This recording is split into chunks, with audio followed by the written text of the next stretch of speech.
افطار سے ہی بات شروع کروں کیونکہ ابھی آپ افطار سے فارغ ہو کے آئیں چند ہی گھنٹے پہلے.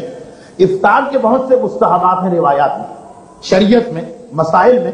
آغا کوئی امام خمینی صاحب کا فتویٰ، افطار کے کچھ مستحبات ہیں. سے کچھ کی پابندی ہوتی ہے لیکن ایک مستحب ہے جس کی پابندی کم ہوتی ہے. مثلا افطار کے مستحبات یہ کہ اول وقت افطار کرو. اگر کہ ہمارے یہاں اگر ہم 2 گھنٹے کے بعد بھی روزہ کھولیں تو کھل جائے گا، لیکن ثواب یہ ہے کہ فوراً ٹائم آتے ہی روزہ کھول. یہ ایک مستحب.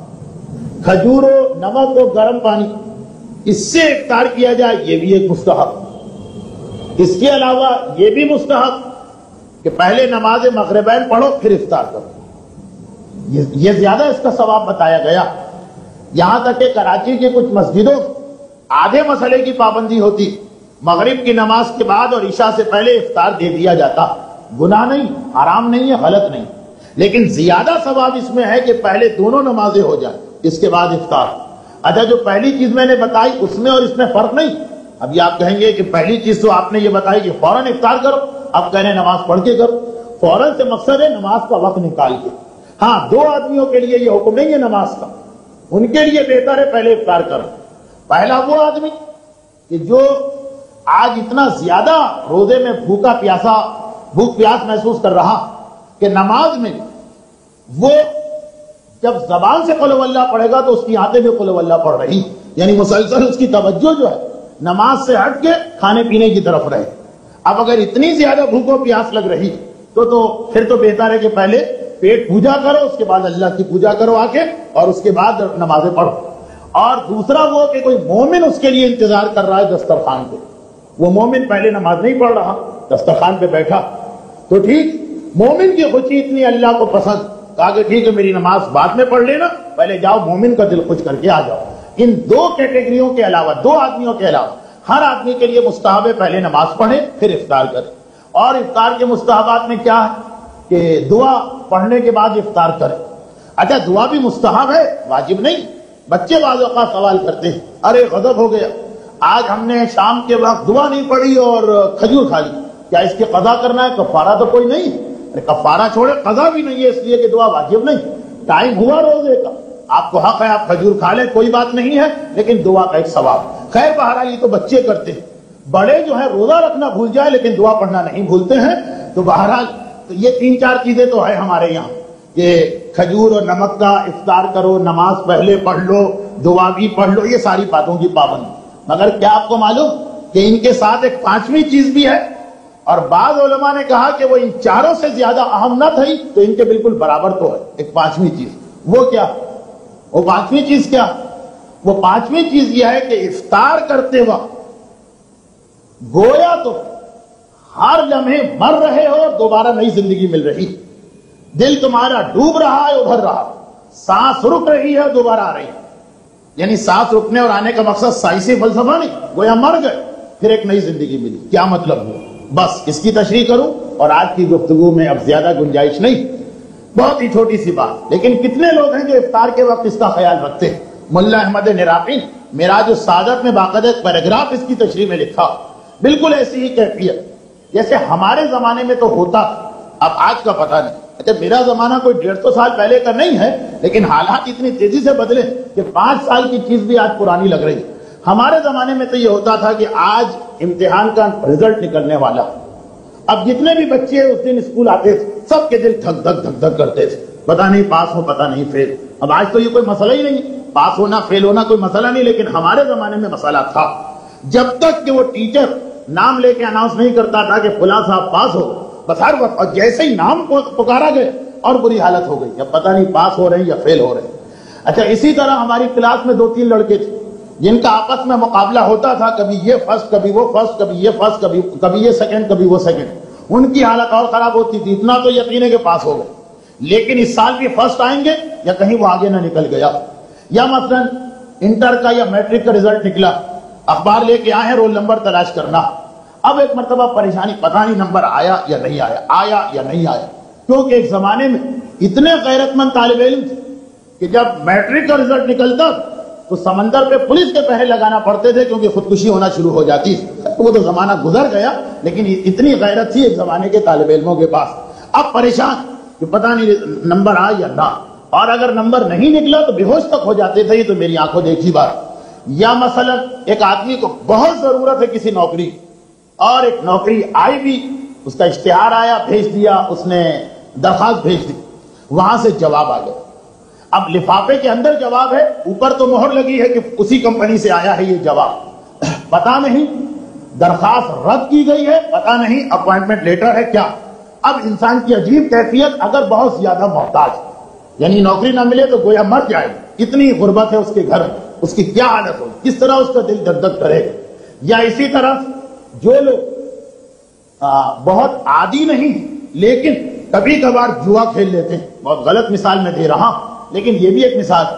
جو عادی جوا کھیلنے والے ہیں ان کے لیے تو کوئی مسئلہ نہیں، لیکن جو کبھی کبھار کھیلتے ہیں، پرائز باؤنڈ کا نمبر نکل رہا ہے، ریفل ٹکٹ کا نمبر نکل رہا، ایک ممکن ہے کہ ایک مرتبہ میں 5 لاکھ مل جائے، ممکن ہے کہ ایک مرتبہ میں وہ 100 کا ٹکٹ بھی چلا گیا جو ہم خرید کے لائیں۔ آج نمبر اناؤنس ہو رہے ہیں، عجیب کیفیت ہوتی۔ غرض یہ کہ اسی طرح کہیں قرعہ پڑ رہا، پتہ نہیں ہمارا نام نکلے یا نام نہ نکلے۔ آدمی کو جس چیز کی اہمیت پتا، جس کی وہ اہمیت مانتا، جب اس کا نتیجہ آتا ہے کون کامیاب کون ناکام، عجیب حالت ہوتی ہے دل کی، نبض تیز ہو جاتی ہے، بلڈ پریشر ہائی ہو جاتا ہے، دل دھک دھک کرنے لگتا ہے، چہرے پہ سرخی آ جاتی ہے۔ یہ تو دنیاوی چیزیں، اور اگر اس میں ہم کو نقصان بھی ہو گیا تو کیا۔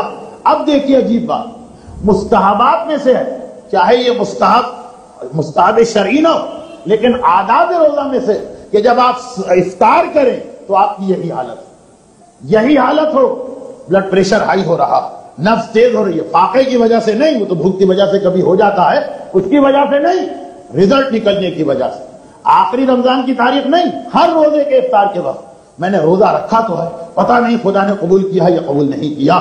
یہ کیفیت کہ گویا ہر لمحے سانس رک بھی رہی ہے، پھر نئی زندگی مل رہی، دل کبھی ڈوب رہا ہے، کبھی ابھر رہا، کبھی خیال آتا وہ ارحم الراحمین خدا جو ماں اور باپ سے 70,000 گنا زیادہ ہم سے محبت کرتا، اگر ہم نے کوئی کوتاہی بھی کی ہوگی تو اس نے ہمارا روزہ قبول کر لیا ہوگا۔ ایک امید آ گئی، ایک مرتبہ چہرے پہ مسکراہٹ آ گئی، ایک مرتبہ دل کی دھڑکن صحیح ہو گئی، مگر فوراً یاد آیا روزہ رکھ کے ہم نے غلطی بھی تو کی ہے، روزہ رکھ کے ہم سے گناہ بھی تو ہوا ہے، روزہ رکھ کے ہم نے اس کی نافرمانی بھی تو کی ہے۔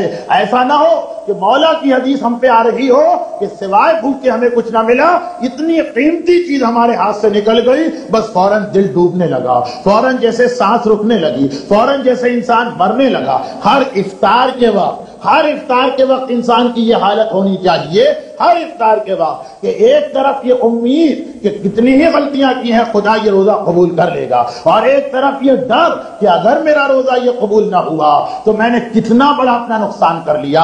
اگر وہ باؤنڈ کا نمبر نہ نکلا تو صرف 5 لاکھ کا نقصان ہے، صرف 5 لاکھ میں کہہ رہا ہوں، یہ اس لیے کہہ رہا ہوں، اس لیے نہیں کہ میرے پاس لاکھوں روپے ہیں، اس لیے میں نے تو زندگی میں شاید 5 لاکھ ایک وقت میں دیکھی بھی نہ ہوں، لیکن صرف اس لیے کہہ رہا ہوں کہ اگر آخرت کی نعمتوں کے سامنے اس 5 لاکھ کو رکھیں تو یہ تو صرف سے بھی گئے گزرے ہیں، یہ تو اس سے بھی کم ہے، یہ صرف اتنا نقصان ہے۔ ایک امتحان فیل ہو جانا یہ کوئی حیثیت نہیں رکھتا، لیکن اگر روزہ کسی کا ٹھکرا دیا جائے اتنا بڑا لاس ہے، اتنا بڑا نقصان ہے کہ معصوم یہ فرماتے ہیں کہ روزہ کھولتے وقت تمہاری حالت ہی عجیب ہونا چاہیے، تمہاری کیفیت ہی عجیب ہونا چاہیے، گھر والے دیکھ کے پریشان ہو جائیں اگر ان کے پاس یہ وقت ہو، کیونکہ ان کی بھی تو یہی حالت ہونی چاہیے، وہ بھی تو اسی کیفیت سے گزرنا چاہیے۔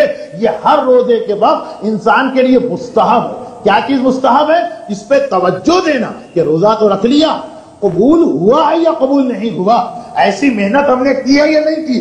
اگر آپ اکٹھا ایک مرتبہ، جس طرح لوگ مثلا ہول سیل کا حساب کرتے ہیں کہ بھئی آخری رات عید کی رات کو جا کے سوچیں گے، تو اس میں سب سے بڑا نقصان یہ کہ وہاں اگر کوئی غلطی نکلا تو اب رمضان تو آپ کے ہاتھ سے چلا گیا، اس کو ٹھیک کیسے کریں گے؟ لیکن ہر رات کو اگر آپ اپنی چیکنگ کریں، ہر افطار کے وقت اگر آپ اپنا جائزہ لیں کہ کیوں، اب یہ بھی ذہن میں رکھیے کہ خدا ظالم تو نہیں، روزہ میرا قبول کیوں نہیں ہوا، غور کرنا ہے کوئی ایسی غلطی تو نہیں ہوگی جتنی دیر آپ بیٹھے رہیں۔ البتہ یہ ساری چیزیں ایسی کہ ایک مذاق نہ بن جائے، پتا چلا کھجور لے کے بیٹھے 2 گھنٹے گزر گئے، گھر والے پریشان کہ ستا ہو گیا، بے ہوش ہو گئے، کیا ہوا، یہ مقصد نہیں۔ بس یہ کہ جیسے جیسے افطار کا وقت آ رہا وہی حالت ہو جو ریزلٹ آؤٹ ہوتے وقت طالب علموں کی حالت ہوتی ہے، وہی حالت ہو جو قرعے میں انعام نکلنے کے وقت قرعہ اٹھاتے وقت دیکھنے والوں کی حالت ہوتی ہے۔ ہر روزے کے وقت اس کا خیال رکھنا ہے، یہ اسلام نے ایک حکم ہم کو دیا۔ ورنہ اس میں آسانی کیا کہ اگر آج کوئی غلطی ہو گئی، کل کا دن ہے، کل کا روزہ، ابھی تو پہلا ہی روزہ گزرا، 29 روزوں کو آپ ٹھیک کر سکتے ہیں۔ چنانچہ ایک حدیث جو عید کے بارے میں ہے، لیکن آج میں پہلے دن کے بارے میں سنا دوں۔ یہ حدیث عید کے بارے میں، امام حسن مجتبی علیہ الصلوۃ والسلام کہیں سے گزر رہے ہیں، امام کہیں سے گزر رہے ہیں، امام کی نگاہ پڑی، عید کا دن، لوگ بیٹھے ہنس رہے ہیں اور قہقہہ لگا رہے ہیں۔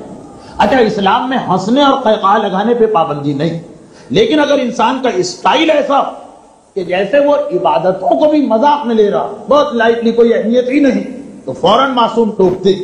ورنہ جب ایسا مومن جو چیزوں کی اہمیت کو سمجھتا ہے، عبادتوں کی اہمیت، احکام کی اہمیت، پھر تو امام بعض اوقات خود ہنسنے والوں میں شامل۔ ایک نوجوان بیٹھے، عید کا دن ہے اور قہقہے لگا رہے، معصوم نے کہا کہ تمہیں اتنا ہوش کہاں، کیسے تمہارے پاس رہا کہ تم قہقہہ لگا رہے، اتنا ہوش، اتنی سمجھ تمہارے پاس رہی کیسے کہ تم قہقہہ لگا رہے؟ لوگوں نے کہا فرزند رسول، بھئی آج عید کا دن ہے، مہینے بھر کی محنتیں ہم نے کی، آج تو خدا ہمیں اجر دے گا۔ امام نے کہا کہ یاد رکھ، دو ہی حالتیں، یا خدا نے تمہارے روزے قبول کیے یا خدا نے تمہارے روزے رد کر دیے۔ اگر روزے رد کر دیے تو انسان کو ہوش میں نہیں، بے ہوشی کے عالم میں پڑا رہنا چاہیے، اتنا ہوش کہاں کے قہقہے لگاؤ۔ اچھا، یہ بات تو سمجھ میں آ گئی، لیکن اگر خدا نے روزہ قبول کر لیا تو ہنسنا چاہیے؟ امام نے کہا نہیں، پھر بھی ہنسنے کا کام ہوگا۔ ارے اگر خدا نے روزے قبول کر کے ہمیں وہ اجر دیا ہے جو روزے دار کا، تو ہمیں خدا کے احسان سے ایسا سجدہ کرنا چاہیے کہ عید کا دن ختم ہو جائے، پیشانی اٹھانے کا وقت نہ ہو۔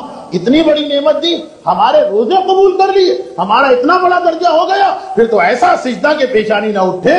یہ وقت تمہارے پاس کہاں سے آ گیا قہقہہ لگانے کا؟